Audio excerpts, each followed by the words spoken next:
Hi, I'm Kadisha. I'm the publicity and marketing assistant at Comma Press, and my pronouns are she, her. And today I am joined by Willow from Books and Bao. They are translated literature and arts, culture, travel book bloggers. So, would you do the honors of just introducing yourselves to us, please? Yes, okay. So hi, my name's Willow and I use they, them pronouns, and I am the co-owner and writer of Books and Bao. As Kadisha said, we run a blog, a load of social media accounts, and a relatively new YouTube channel as well, which is growing all the time. And our blog is about translated literature, world travel, a little bit of food as well. That's how it was originally born. That's why it's called Books and Bao. It was supposed to be about East Asian literature and East Asian food, and then we ended up growing and growing and growing. So the Bao kind of took a back seat. But yes, that was how it started, and we try our best to champion as much literature in translation as we can. Mm-hmm. And so August is the month of women in translation. However, from our independent publisher, Comma Press, we publish a lot of short stories and translated literature with women as authors all year round. It's an all year round affair for us. However, primarily this month, we focus on women in translation. And so it was started by Maytal Rosinski, who her background is Jewish, and her family were very just, they really encouraged her to like find out about her background more and to read in translation and women in translation. So she found out that there was quite an imbalance when it came to books that are written by women in translation. So my first question to you would be, what made you guys start to read in translation, and how did Books and Bao begin? So I have to say, when we started Books and Bao, we were not aware of Whit Month, but we'll come to that in a bit. It all started because Jess and I, shortly after meeting, started living abroad. We moved to China, and then we moved to Japan, Korea, all around East Asia. And after living in China, we came home for a little bit and we were living in Bristol, and we went to Stanford's, this lovely bookshop. There's one in London, one in Bristol. There might be more, I'm not sure. And they just sell and promote travel books, but they do this wonderful thing where when you go to different sections for different countries, they include fiction from those countries too. And so we went to the Japan section. That's where we were going to go next. I had just come back from a stint in Japan, and I saw these Japanese novels that I'd never read. At the exact same time, Han Kang and Deborah Smith were getting a lot of buzz for The Vegetarian, which is a wonderful novel from South Korea. And so Jess and I read The Vegetarian, and then we also read a few books by Hiromi Kawakami, Japanese author, Strange Weather in Tokyo, Nakano Thrift Store. And these books were just captivating us, all these Japanese and Korean and eventually Chinese novels. And suddenly they became something of an obsession for us. We moved to South Korea about 6 months later. We're reading more and more Korean and Japanese books. And we were sitting in this Bao restaurant in Itaewon in central Seoul. And we just thought, why don't we start a blog where we cover East Asian literature and East Asian food, our two big passions, and we're in East Asia. And so we called it Books and Bao, and that was it. That's how it started. And that was about And you 4 were years ago. sitting in a restaurant that sells baos. We were, yeah, we were eating bao and talking about the books we were reading, Books and Bao. It was very literal, and on the spot, we started the blog and we bought the domain, and that was it, thinking that we would just review books and Bao. And that never really happened, but the Bao became something of a symbol for us. And obviously the books became kind of our main thing that we still cover today and will always cover. Mm-hmm.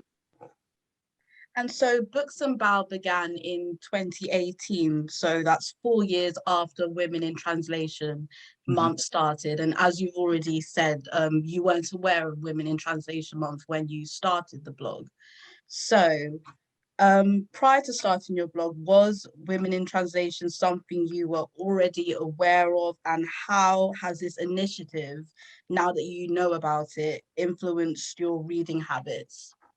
So yeah, as I said, we didn't know about Whit Month specifically as a kind of cultural event. August is Whit month. We didn't know that when we started, but we were very lucky we started reading books in translation about a year before we started Books and Bao, around 2017, again, when Hong Kong and Deborah Smith won the Booker. And it was at that time we were falling into all this lit in translation. It just happened to be women. All of the great books in translation we were finding at the beginning of our journey into literature and translation, they were all women. The first Japanese novels I read were by Hiromi Kawakami, not Haruki Murakami, which is the case for so many people. So many classic works of Japanese lit are by men. And no, that's not where we started. It happened to be lots of women. And so that was a happy accident. And from there, we just found that a lot of the literature in translation that we gravitated towards unconsciously was written by women. And then as you go on, you just, I guess, as time has gone on, especially, to get political, Jess and I have only become more liberal, more political, more forward-thinking people. We want to be championing and encouraging other people to read more women in translation, queer writers, writers of color from all different backgrounds and classes as well. And so it's gone from, we like all these women in translation, to, Women in Translation Month is a thing, that's great, to, I don't want to read white men anymore ever again. And it just snowballed from there. So now, if you watch our YouTube videos, I'm always trying to avoid covering cishet white men, queer, Black, writers of color, writers from different countries and languages, because cishet white men are everywhere. and we want to be expanding literature. And so Whit Month has it was a kind of a catalyst, I guess. Knowing that Whit Month exists gives you a focus. Every August, you can have a solid reason as a blogger, as a publisher, as a writer, translator, whatever you are, to encourage people to read women in translation and change up their reading habits a little bit for a month that will hopefully then snowball as it goes on. And so, yeah, Whit Month combined with our general philosophy has just encouraged broader reading habits as it's gone on. I hope that answered your question. I'm not sure. Yeah, it did. Right. And I've seen on your YouTube channel that this month you've also been setting yourself a task, like different things to do in August to be part of the Women in Translation Month. So can you talk a little bit about that and how you're getting your audience to take the initiative more seriously and try to read more books by women in translation? Well, I was very conscious of doing that because Whit Month is not our invention. It's not our baby. But moving from, or no, I shouldn't say moving, expanding from just a written blog into a YouTube channel as well meant that I could have a bit more face time with our audience, with our readers, viewers, whatever. And I thought, well, it's a good opportunity to try to get people to engage physically, because YouTube can be, and written blogs as well, both can be this is what I have to say, sit and read it, sit and watch it, sit and listen to it. And I thought, well, let me challenge anyone who wants to participate to think about what they would like to read. So they're combining my advice and my influence, I guess, with their own research and their own imagination and their own tastes as well. And I just hope that by giving people a really simple challenge this year, because I did a video for Whit Month last year where I just said, these are the books that I'm reading, please find some of your own. I thought, well, this time I've got a bigger audience now, a little bit. I'll set up a challenge just to try and diversify people's reading a little bit. I really didn't actually put much thought into the challenge. I think I had 6 things, and quite a few people, a few dozen people have come into the comments or sent me messages or emails saying, this is my challenge, this is what I read. And that just makes me feel amazing, honestly, because they might not have done it if I hadn't made that challenge in the space of 5 minutes in a cafe. So have you heard back from any of your audience, what they've actually read, part of your challenge and things? What have they, been able to get into? Actually, yeah, I was really grateful because a lot of them, some people copied what I was reading. Perhaps some of my recent recommendations, they had just gone, oh, that sounds brilliant. So a lot of books that I had recently reviewed, things like Bora Chung's Cursed Bunny, I reviewed recently. That was a popular one, which I was really happy about because we've been friends with the publisher Honford Star and the translator Anton Her for a long time. And I was thrilled that lots of people went out and bought Cursed Bunny. So some people were just taking my most recent recommendations. And then others were finding books from, say, Norway, which I've been to Norway. I love Norway. I like Norwegian people. I realized, wow, I haven't read many Norwegian books in translation. So suddenly this one person, I can't remember who it was, came back into the comments a few weeks after watching the video. You know, we're halfway through Wit Month and they said, I just read this Norwegian book. And they told me what it was. They named the translator and I thought, brilliant, I'll clock that away. So suddenly we're sharing recommendations. Suddenly all in the comments, we've got people recommending me things and other people are going to see those comments. They're public. And then suddenly you've got this kind of sharing space in the comments section, which is, oh, it's lovely. It's brilliant. I love creating a community where people can recommend each other things. And it also makes my job a little less stressful because instead of me having to have answers, which I don't always have, other people can come in and say, well, I read this, I recommend that. And it went on like that. And yeah, it's been great. Lots of recommendations. That's great. And you stated that you wholly believe in learning as much about a culture before traveling to the country. Can you explain why you believe this? Yes. So this is something, when it comes to literature and translation, this is something that I've thought about repeatedly. And Jess and I have both kind of changed our tune on this a little bit because we realized that it is not the responsibility of authors from different countries to teach you about their country. That's not what they're trying to do with their literature.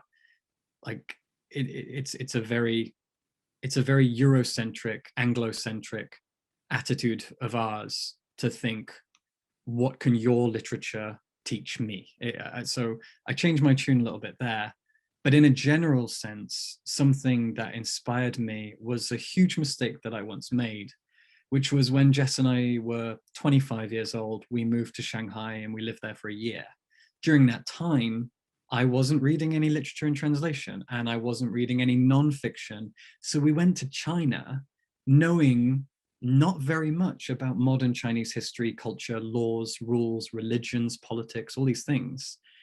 And we had a bit of a rough time living in China, lots of culture shock. And I could have been a much better foreigner in China if I'd done my research, read more, not just books, but just general research. So after we left China, I read Zheng Chang's Wild Swans, which is a book that I'm sure a lot of people watching are familiar with. It's a huge book, millions of copies have been sold. And I read it and I really enjoyed it. It's been criticized a few times and I haven't really kept up with that criticism because I'm not that invested in it. It was just, I read it at the time when I was about 26 and it would have taught me so much going into my life in China if I'd read it beforehand, but I didn't. I read it after.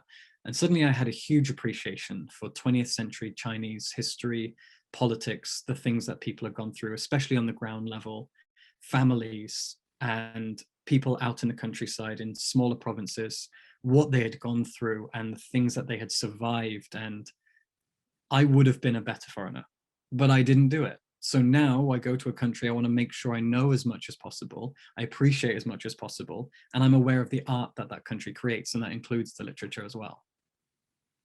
And I think what Women in Translation Month really teaches people is that as most people who are English speaking or are from the UK or the United States or Canada, Western countries, I don't think you really like naturally think, oh, let me read in another person's language or, you know, from another language.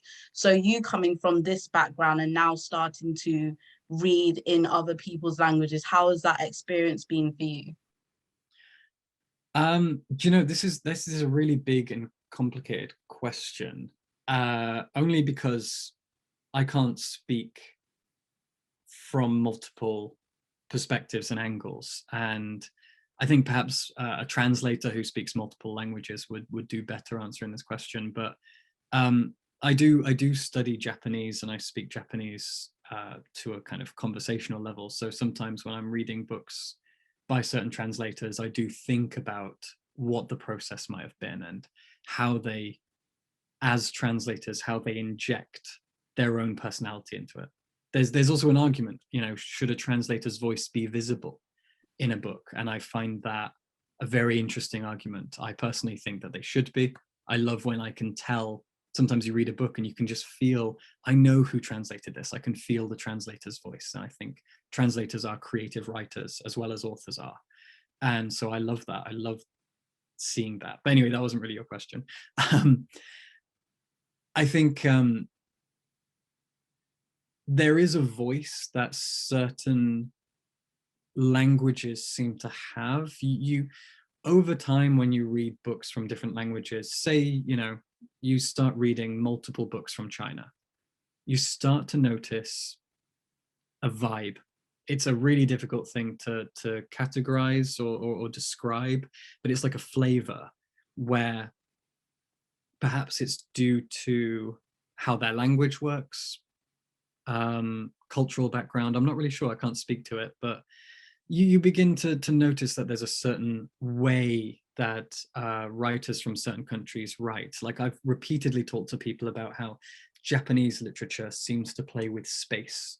Quite often you read a Japanese novel and it's almost like you can visualize empty space. It's a really difficult thing, but it's like quite often Japanese literature, the books are shorter and there is air between the words. It's really difficult to describe, but it's a thing that exists in Japanese literature that I cannot grasp onto. I just feel it. And so you feel this air. And you can't get that if you read British literature or American literature. It doesn't exist, at least not in anything I've ever read.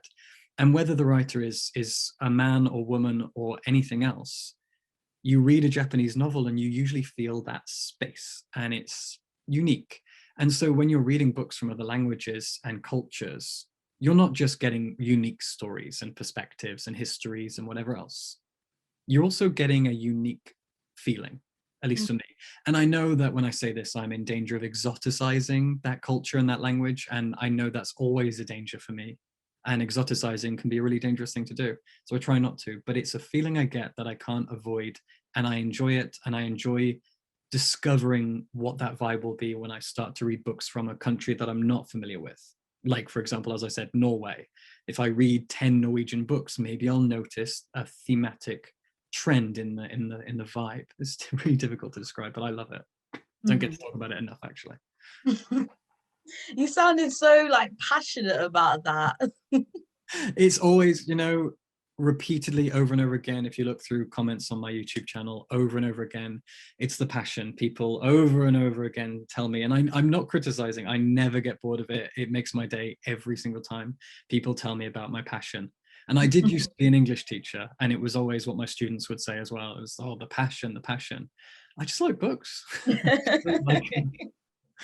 just like books, simple as. They're great. Books are great, mate. I love them. They're great. So can you share some books that you have read that have inspired you to travel to that country? Where is it set, and how was the reading experience able to inspire you? Actually, and maybe this is partly because of how I've been reading a lot more. So a lot of the books that I've been reading since we started Books and Bao, a lot of them have been from countries I've already been to. So I've always had a focus on East Asian literature, and I've lived all across East Asia and I've traveled across East Asia. So I've lived in China, Korea, and Japan. And that is really, those are my favorite places when it comes to literature. But over the last 2 years, I have developed a real attachment to literature from Argentina. And I've never been to Argentina. And so my answer would be Argentina, but we've been in a global pandemic, so I haven't been able to go there yet. And it's also really far away from where I am right now in the UK. So the answer will be Argentina, because over the last 2 years, reading a lot of books published by Charco Press and other publishers like Pushkin have put out some books from Argentina. I love Argentinian literature so much. It is now neck and neck with Japanese and Korean for my favorite place that literature comes from. I can't tell you how much I love Argentinian literature, again, especially by women. so many of Argentina's women writers are amazing. And so I will answer this question, Argentina, in a year or two when I've been able to go there, because the literature has inspired me to research Argentinian geography, history, politics, etc. And I remember after reading The Adventures of China Iron, the landscape of Argentina is a character in itself. And this cowboy gaucho type of place was just, oh, it was so romantic and beautiful. And I've made friends with people from Argentina now, and I'm quite obsessed with going there. So yeah, that'll be my next one. So do you have any Argentinian women authors that you'd like to recommend people to read from, or any books? Oh, absolutely. My first one always is Selva Almada. Selva Almada wrote Dead Girls was the most recent one that came out, and before that was The Wind That Lays Waste, which was my favorite book of 2019, hands down. Selva Almada is wonderful. Dead Girls is really a non-fiction. It's sort of an autofiction where I guess it's journalistic fiction, where she looked at these very, very sad stories of three young women who were killed. And it's about her going on a first-person narrative journey, discovering what happened to these girls and trying to shed some light on them. And it's about male cruelty, basically. And before that was The Wind That Lays Waste, which was a very short Waiting for Godot style novel about atheism versus dogma, and two men at loggerheads where their faith or lack of faith kind of butt heads a lot. So she is very, very, very special, and I cannot recommend her enough.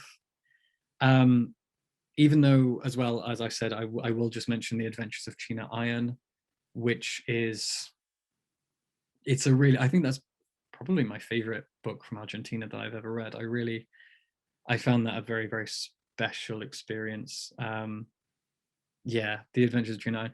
And also, I just got through reading two short story collections, which were both by Mariana Enriquez. Mariana Enriquez wrote The Dangers of Smoking in Bed and Things We Lost in the Fire, which are two Gothic short story collections from Buenos Aires, which are magical. I cannot remember who published those two, sorry. They were translated, oh my God, who were they translated by? Megan McDowell. Megan McDowell translated both of those. So yes, Mariana Enriquez and Selva Almada would be my two go-to if you need any Argentinian recommendations, those two women. Mm-hmm. Are there any languages that you have not read in translation that you would like to? So we were speaking a bit earlier about, the African continent a bit. Mm-hmm. So, what kind of languages would you like to read in? I think a lot of languages in translation that I'm interested in, I have read maybe one book. So I've read a lot of short story collections from Arabic, and I would like to read some longer novels from Arabic in translation. There are a lot of good short story collections out there from Arabic authors, but and the beautiful thing about Arabic is that it's spoken across quite a few different countries. So reading Arabic books in translation, you're going to end up with books from Egypt and from Oman and from more places that you would think of off the top of your head, like Saudi and the UAE, etc. So Arabic, I would like to read more longer novels. And as I said, a weird gap in my knowledge would be books from places closer to home. I really don't think I've actually read enough from, say, Northern Europe. Like, I don't know if I've ever read a Finnish novel in my life. And that's a curious thing. A lot of my favorite literature comes from places as far east from the UK or as far west as you can get, like Chile and Argentina over there, and Japan and Korea over there. But places close to home, like Finland, Sweden, Norway, Denmark, I'm really not that versed in a lot of these countries. And again, we talked about, before this started, we talked a little bit about how one of our writers has written an article for us about some different books from the African continent for Whit Month. She's published it with our blog, and I'm very grateful, and she's given me a bunch of different books from different countries that I haven't checked out. As I said, Nigeria, I've read a lot of books from Nigeria that were written in English, but not in translation from local dialects and local languages. So that's something for me to check out. Yeah, I'll leave it there. Otherwise I'll go on. There's a lot of languages. There's many, aren't there? How many languages are there? As far as I know, I think there's about 300. Oh, wow. I So know. there's a lot for you to go through, isn't there? Yeah, when I was at university, I studied theatre, and one of the plays that one of the year groups above us, I was in maybe second year, I think they were in third, they devised a play. It was a really sad play, and it always stuck in my head. It was about languages dying. And every year or so, we lose a language, like they go extinct, and there aren't enough records to keep them alive. Broke my heart, really did. There used to be thousands, and they slowly disappear. And yeah, that boggles my mind a little bit. Makes me worried. And so that's why books are so important, isn't it? Because history and all the things that books can bring to people in our present day, to Yep. look back at all the languages from way back then. Absolutely, yeah. Written records. I don't know if there's anything more important than written records that keep things alive. And why do you think Women in Translation Month is so important? I recently I interviewed 2 Spanish to English translators, and one of them, Annie McDermott, I think it was, she gave an answer that I'm going to steal, which was that Wit Month and reading women in translation is a positive act of rebellion. And I thought that's roughly how she said it. And I thought that was such a beautiful way of putting it, that quite often we get upset and angry at conservative politics or anything that kind of bogs us down. And doing this is a positive way of fighting back against the status quo, especially if the status quo just isn't fair. And instead of getting angry and frustrated and feeling like you're losing, you can rebel positively by giving back to variety. You can read in a broader sense and explore and experiment and read books that come from voices that you're not as familiar with. You know, whether you are, no matter what class or race or gender you are, it's very likely, especially in the school system, you're probably going to have read a lot of white men, and you don't have to. You can, as an adult, as a free thinker, as a free reader, you can read whatever you want.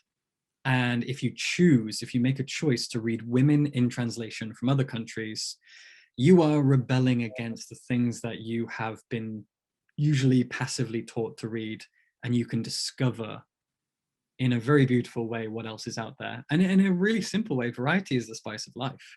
And so reading women in translation, you're discovering so much that you never would have found otherwise. And it's exciting. And so, yeah, I loved Annie's answer, so I'm just going to steal that. Okay, and so what are your tips for readers that then want to diversify their bookshelves and, maybe come out of that frame of mind that they've been conditioned with to read books by, white men or whatnot? Like, how can they, diversify their bookshelves? I think the best way to do it is to look at their shelves, or just think back to what they've read over the last few years and figure out what's missing, and just go, oh, okay, so the last 3 books that I read were all by white American men. So this time I'm going to read a book by a white American woman. And then I'll read a book by a black American man. And you can slowly, realize what different classes, races, genders are you missing? How many books by gay writers have you read? Have you ever read a book by a trans or non-binary person? Just think about the types and groups that are out there. Have you ever read a memoir by a working class Scottish woman? Think about types of people that exist, and they've all written books. So find them. And I think the biggest challenge isn't thinking of them, it's where to find them.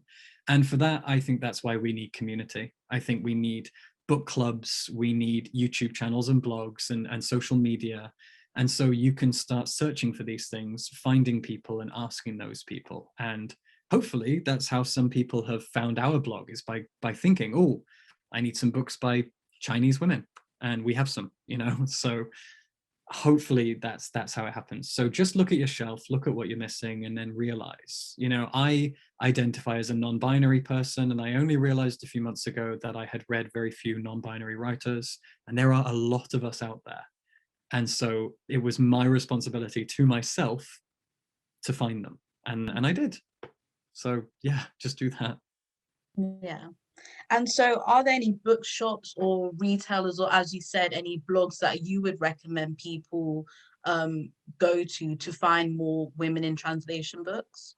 Absolutely, yes. Some of the blogs, and yeah, mostly blogs, websites, magazines that have been a huge influence on us, and we've made a lot of friends with the people who write for these magazines and own them and everything, the editors.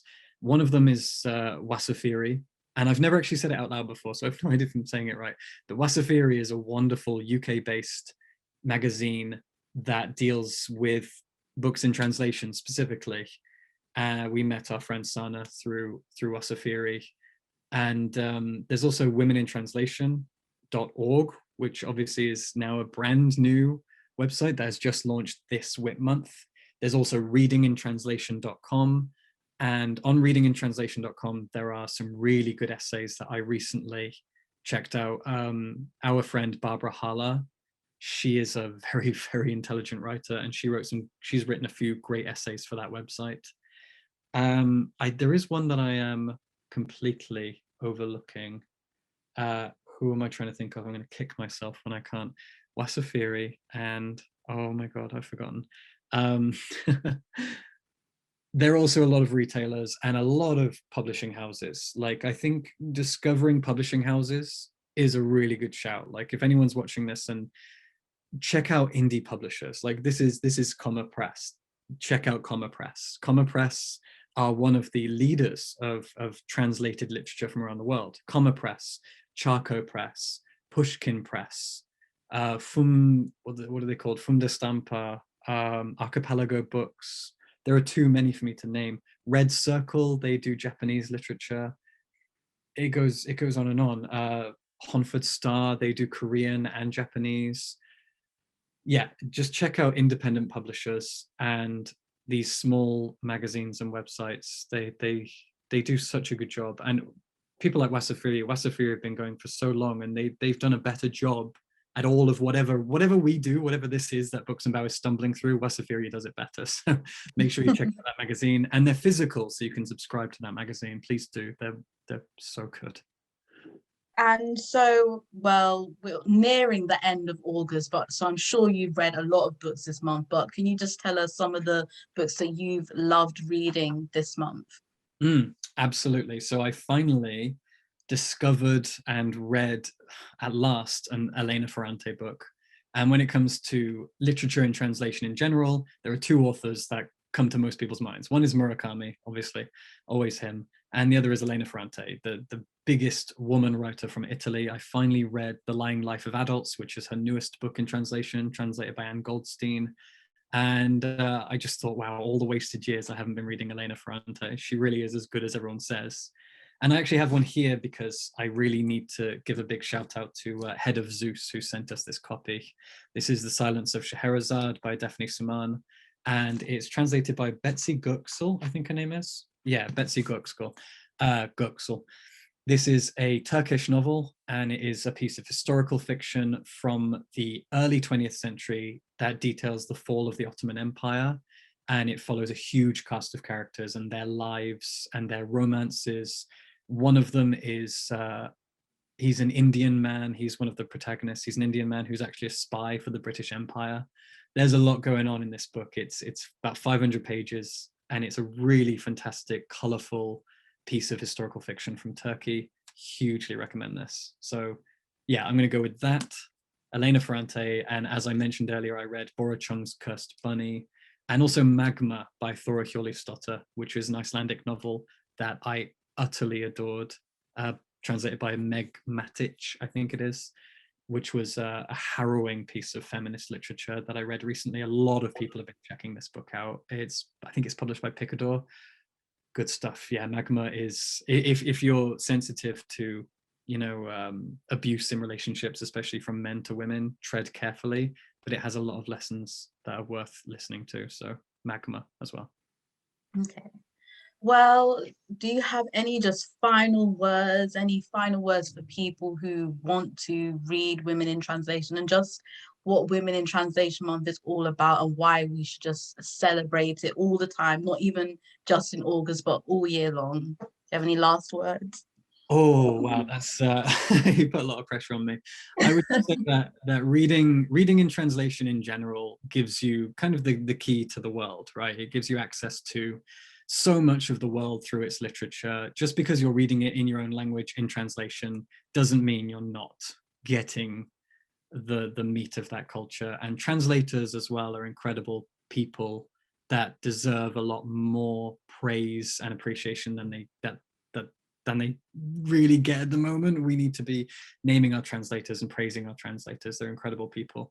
And Women in Translation Month, as I said, is rebelling against the status quo when we talk about the canon of literature being so male, so white, so British and American, and there's so much out there in the world, and most of it is coming from women in translation. So just read with adventure and let curiosity lead you a little bit, and you find some incredible stuff. Okay, thank you. So do you have any socials that you'd like to share so people can follow you and take all of your tips? Absolutely. So our blog is Books and Bao, BAO, booksandbao.com.